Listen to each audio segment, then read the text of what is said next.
Bonjour à tous et à toutes et bienvenue dans cette nouvelle vidéo où cette fois on va attaquer la partie HUD et UI pour avoir enfin un peu un retour d'expérience sur, voilà, sur où on en est, combien on a de vie, nos objectifs, etc.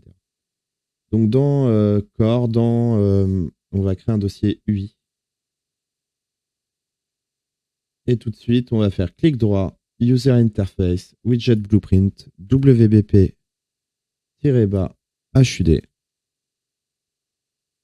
et on va pouvoir commencer à créer notre UI. Donc dans ce blueprint, ce qu'on va faire, on va prendre un border. Hop. Un border, c'est juste un conteneur avec un fond de couleur. On va le mettre en haut à gauche. On va lui mettre une taille de 400 par 300 par exemple, ou 250. La position en X et Y, on va mettre 50 et 50. Et là, dans Brush, on va pouvoir définir une couleur. Et là, on va le mettre en noir, légèrement transparent. Avec de l'opacité, avec l'alpha ici. Je vais même peut-être le rendre un peu plus transparent. Hop. Et ici, je vais aller chercher une vertical box que je vais glisser dans mon border. Alors, qu'est-ce qu'une vertical box? C'est un élément, un conteneur qui permet d'aligner les éléments les uns en dessous des autres.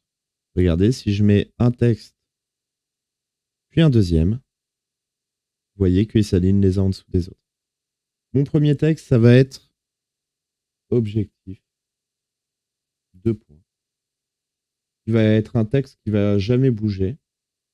On va aller dans fonte, on va juste peut-être lui mettre 18 de fonte. Et le texte en dessous, on va enlever le bold,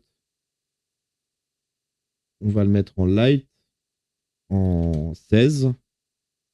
Et là, ça va être le texte de mon objectif. Compile, save. Pour voir déjà un premier aperçu, ce qu'on doit faire, on doit aller dans notre dossier framework où on a fait notre player controller. Et dans notre player controller, ici, après le show mouse cursor, on va faire un create widget. Le widget qu'on vient de créer, donc WBPHUD. On va faire un promote to variable pour avoir une référence où on pourra retourner dessus. Et on fait un add to viewport. Et on connecte juste ici pour l'ajouter à l'écran. On a créé, en gros, on a fait spawn notre interface, mais on ne l'a pas encore affiché. On l'enregistre dans une variable parce qu'on aura besoin d'y accéder plus tard. Et on le rajoute au viewport. Donc là, déjà, on a nos objectifs qui sont juste là. Compile save. Au niveau taille, c'est plutôt pas mal. Ce qu'on va faire ici, c'est on va prendre notre texte, on va le renommer ici. On va dire que ça s'appelle texte objectif et c'est une variable. À quoi ça va nous servir? Eh ben, ça va nous servir à mettre à jour nos objectifs. En fait, dans le blueprint d'objectifs, donc GameElement BP objectif, quand ici je begin overlap, à partir du moment où je suis à true ici, j'ai mes différents objectifs. Et maintenant, je vais juste devoir définir le message. Donc, je fais un S, je clique pour faire une séquence. Donc d'abord, on fait la vérification sur le kill AI pour faire spawn. Et après, on va faire un... Dans mon personnage, non, directement ici, get player controller, cast to PC gameplay, donc mon player controller, get HUD. Donc je récupère mon HUD, get txt objectif. Donc ce qu'on vient de créer, en fait, ici, ce texte-là qu'on a mis en variable, ça nous permet d'y accéder. Et du coup, à partir de là, je peux faire un set texte. Et quel va être le texte? Bah là, en fait, le texte, je vais en créer une variable, promote to variable. texte obj pour objectif, instance éditable, exposant spawn, compile save. Et du coup, quand je passe sur cet objectif-là, je vais dire open de weapon crat. À côté de ça, ici, ça va être kill to AI.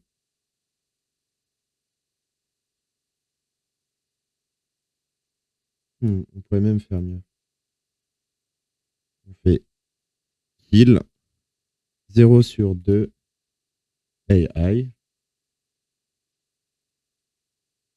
Ici, ça va être open 0 sur 3 rat. Et ici, kill 0 sur 4 AI. Donc là, si je fais play, open the weapon rat. Une fois que j'ai fait E, là, l'idée, ça va être de dire, ah, tu as ouvert cette box, tu peux passer à l'objectif, au prochain objectif. Donc pour ce faire, ce qu'on va faire, c'est dans mon objectif, ici, quand j'ai fini un objectif, hop, je vais aller prendre la même chose ici.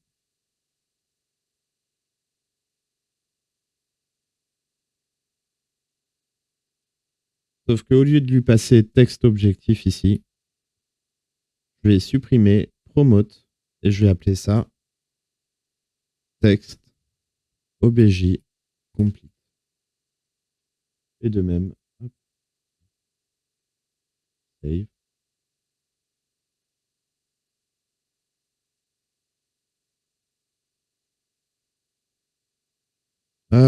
Go to the next room, par exemple.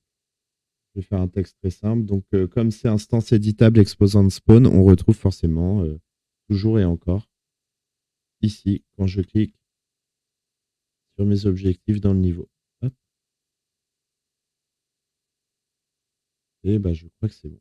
Donc là, open the weapon crat. J'appuie sur E. Alors, ça a mis. Est-ce que ça a mis à jour? Tac, tac, tac. Pourquoi ça veut pas?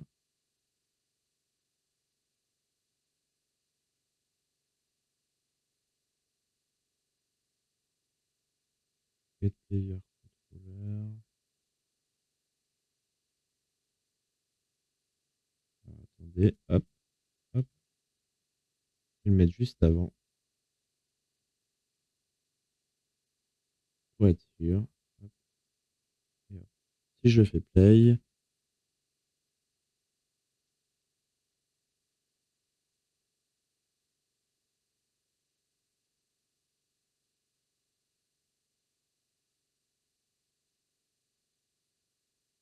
alors est-ce que on fait ça, print? Non, le cast a l'air de bien marcher. TXT objectif, HUD, TXT objectif, TXT objectif complete. Est-ce que là j'ai oublié de définir? Voilà. J'avais oublié de définir le texte ici, c'est pour ça qu'il apparaissait pas. La logique de code était bonne. J'avais juste ici oublié. Save, je fais play. Go to the next room. Il 0 sur 2. Et là, l'intérêt, ça va être essayer de mettre à jour les objectifs en temps réel.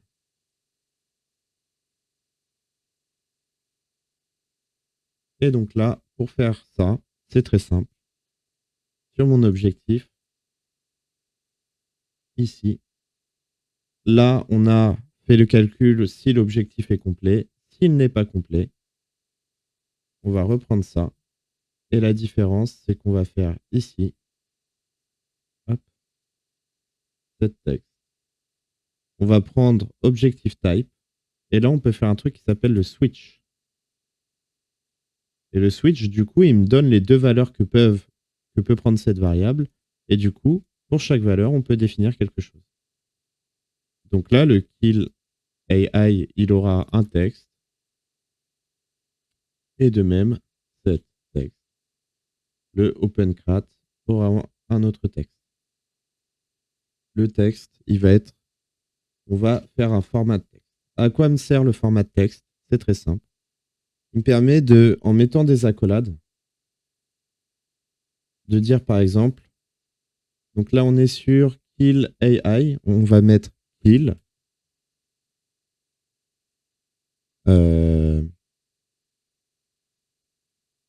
current obj completed, et je ferme les accolades.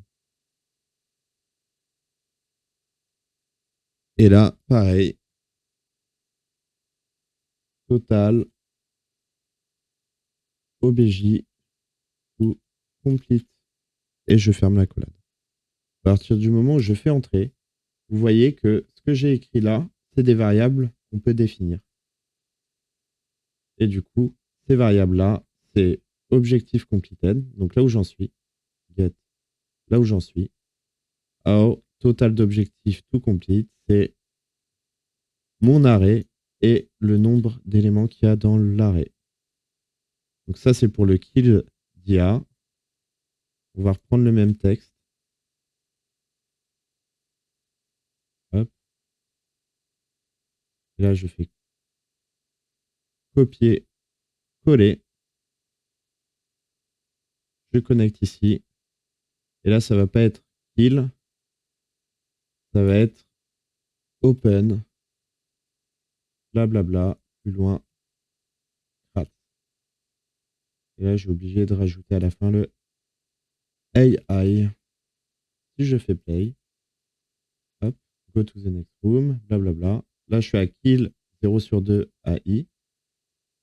1, 2. Kill 1 sur 2 AI. Go to the next room. Open 0 sur 3 crat. 1 sur 3. 2 sur 3. 3 sur 3. Go to the next room. Je ne vais pas tous les faire, mais voilà. Vous avez la logique. Donc ça, c'est la première étape. Maintenant que je reviens sur mon widget, je vais prendre le border et je vais lui enlever son fond parce qu'en fait, ça ne nous sert à rien. Voilà. Je vais le mettre totalement transparent. Et là, on va placer d'autres éléments. Donc dans UI, j'ai un certain nombre de choses. Donc la première chose que je vais faire, c'est par exemple sur les balles. Donc, voyons voir la taille qu'il me faut. Donc, mon image a fait 178 par 84. Donc, je fais border. J'enlève le fond.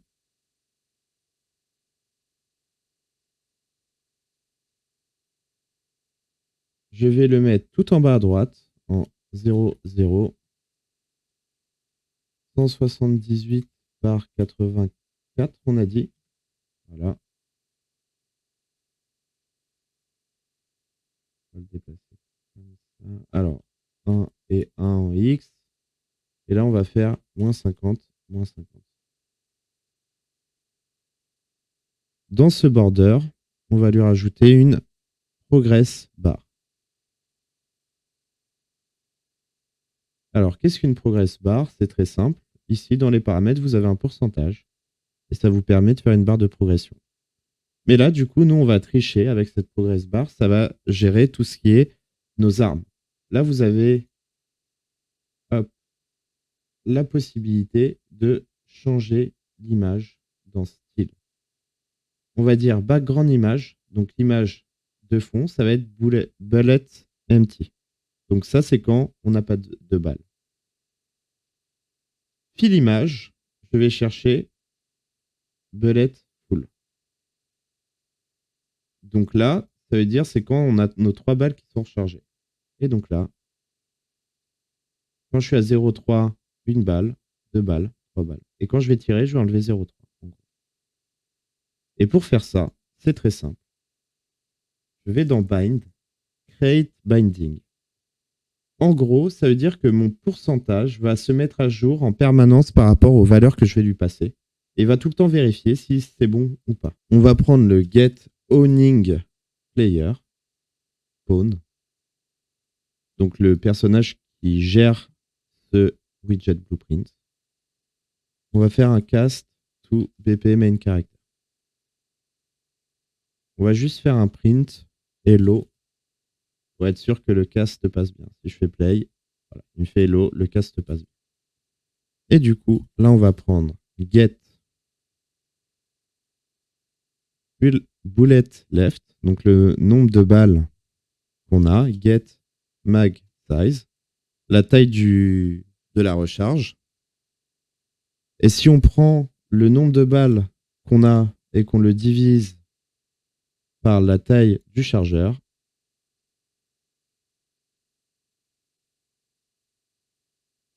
ça va nous donner une valeur. Donc là, je suis à 3. Si je clique, alors ça tombe à 0. Pourquoi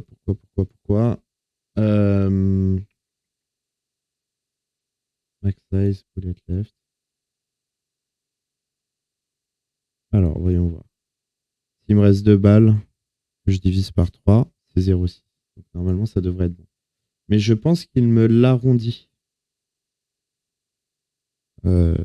Ah oui, il m'arrondit forcément la valeur. Parce que comme c'est 2 chiffres entiers, le résultat, c'est en gros, il me l'arrondit. Donc là, on doit faire un to float pour être sûr qu'il accepte les virgules. Pour passer d'un chiffre entier à un integer à un float. To float. Et là, on fait float divisé par float. Hop, hop. Je fais play. Et donc là, si je tire, 1 balle en moins, 2 balles, 3 balles, il recharge et c'est revenu. Voilà. Maintenant, on va faire la même chose pour les vies. Donc, dans le pack UI, on avait un cadre 157 par 82. On le voit ici. Donc, hop, border, tout en bas à gauche, on va mettre 50 et c'est moins 50. Ouais.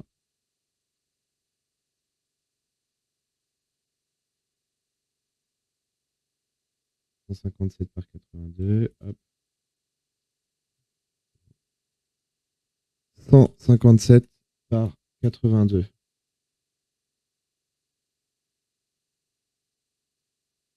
Alors, est-ce que je me suis trompé? 157 de haut par... Ah, non, 157 de large par 182.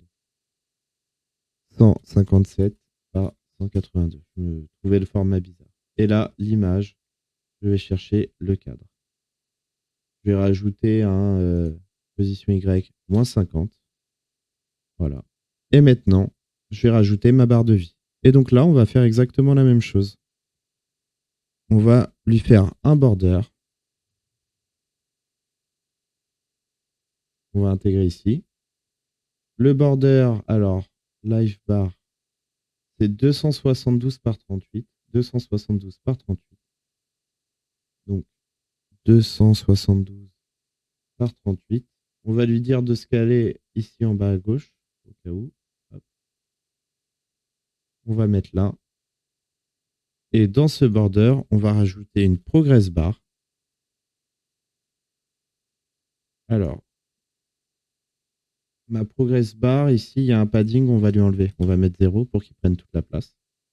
Background image. Comment je l'ai appelé? Ça doit être life. Life empty. Voilà. Et puis l'image. Life. Voilà. Et donc là, si je passe de l'un à l'autre, voyons voir. Je vais sur le pourcentage. Et on est bon. La seule chose, c'est que vous voyez qu'il y a du blanc derrière, c'est le border en fait auquel il faut enlever la couleur. Compile, save. Et pour le pourcentage, on va faire exactement comme on avait fait avant. Un bind sur le pourcentage. Et ce bind, on va faire un get owning player pawn cast to bp main character. Get life, je crois que j'avais appelé. Get max life. Get current life. Et si on prend le total, si on prend la vie actuelle, qu'on la divise par le total de vie, ça va nous retourner une valeur entre 0 et 1, et il sera le pourcentage. Si je fais play, je suis à 100% de vie, je fais E, hop. Je vais essayer de prendre des dommages, voilà. J'ai pris des dommages, et ma barre est bien descendue.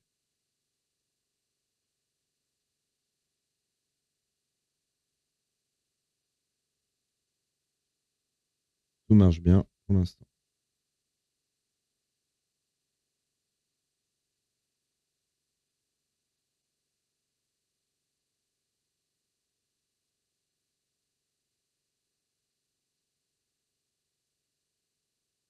Voilà. Alors, le seul point important aussi, c'est que vous avez vu que ma texture de la barre est en blanc, alors que là, ça apparaît en bleu quand mon pourcentage augmente. En fait, c'est parce que quand vous mettez une texture blanche, il va la remplir avec la couleur qui est définie ici dans le fil. Donc en fait, ici, on va mettre en blanc. Comme ça, j'ai ma barre de vie qui est en blanc. Donc, on en a fini avec le HUD. Et on va passer après à la dernière vidéo de cette série pour corriger quelques bugs, ajouter quelques fonctionnalités. On se retrouve donc dans la prochaine vidéo. N'hésitez pas, encore une fois, like, commentaire et à faire des propositions ou des idées. Même s'il faut prolonger un peu la série, si vous avez des questions, n'hésitez pas. On se retrouve donc à la prochaine vidéo.